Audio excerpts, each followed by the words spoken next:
ரோகிணியோட வாழ்க்கையில் இருக்கக்கூடிய பிரச்சனைகளுக்கெல்லாம் யார் தான் காரணம் அப்படின்னு நம்ம யோசிச்சா அதுக்கு பல நேரங்களில் ரோகிணி தான் காரணங்கிறது நமக்கே தெளிவாக தெரியும். ஏன்னா அவங்க ஒரு வாழ்க்கையை பொய்யின் அடிப்படையில் ஆரம்பிக்க தொடங்கிட்டாங்க. அதாவது மனோஜ் இப்போ ஒரு விஷயத்தை இந்த மாதிரி பண்ணியிருந்தாரு, மனோஜ் இப்போ இந்த ஜீவா கூட பேசுகிறாரு அப்படிங்கிறதோ இல்லை மனோஜ் ஜீவாவை லைட்டாக அன்பாக பார்த்தாலே இவங்களால் ஏற்றுக்க முடியாது. ஆனால் இவங்க எத்தனை பொய்களை சொல்லியிருக்காங்க, அதெல்லாம் அவர் ஏற்றுக்கணும்னு நினச்சி கொஞ்சமாச்சும் மாறிடுவார் அப்படின்னு நினச்சிட்டு இருக்காங்க. ஸோ இப்போ எல்லாத்துக்கும் நடுவில் இப்போ பார்த்திங்க அப்படின்னா இப்போ புதுசாக அவங்க என்ன பிளான் பண்ணியிருக்காங்கன்னா, இப்போ தன்னுடைய குழந்தையெல்லாம் கூட்ட நீங்கள் வச்சுக்கலாம். ஏன்னா முத்து மீனாவும் அவங்க குழந்தைகிட்ட அடிக்கடி போகிறது உங்களுக்கு பிடிக்கலன்னு ஊருக்கு வெளியே ஒரு ஸ்கூலை பார்த்து வச்சா அங்கேயும் அண்ணாமலை வந்துடுறாரு.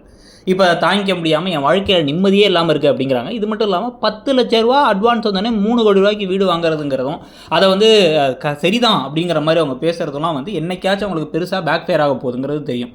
இது இல்லாமல் கனடாவிலேருந்து அந்த ஜீவா வேறு வந்துட்டாங்கிறாங்க. அந்த ஜீவாவால் பல திருப்பங்கள் அந்த கதையில் நடக்க போகுதுங்கிறதும் நமக்கு தெரியும். இது எல்லாத்துக்கும் முன்னாடி இப்போ ரீசெண்டாக பாண்டியன் ஸ்டோர்ஸில் தங்கமயில் அவங்களாம் நிறைய பொய் சொல்லியிருக்காங்க அப்படின்னு மாட்டும் பொழுது என்னாச்சுன்னா, அந்த கூட இருந்த மீனாவும் ராஜியும் அவங்கள ஏற்றுப்பாங்க. சரி பரவாயில்லக்கா, நீங்கள் நல்லது தான் பொய் சொன்னீங்க, ஆனால் அது பொய்யா தப்பாக இருந்தாலும் அவங்கள போட்டு கொடுக்க மாட்டாங்க. அதே மாதிரி இங்கே ஒரு விவகாரம் அண்ணாமலையை வச்சு நடக்குமோ.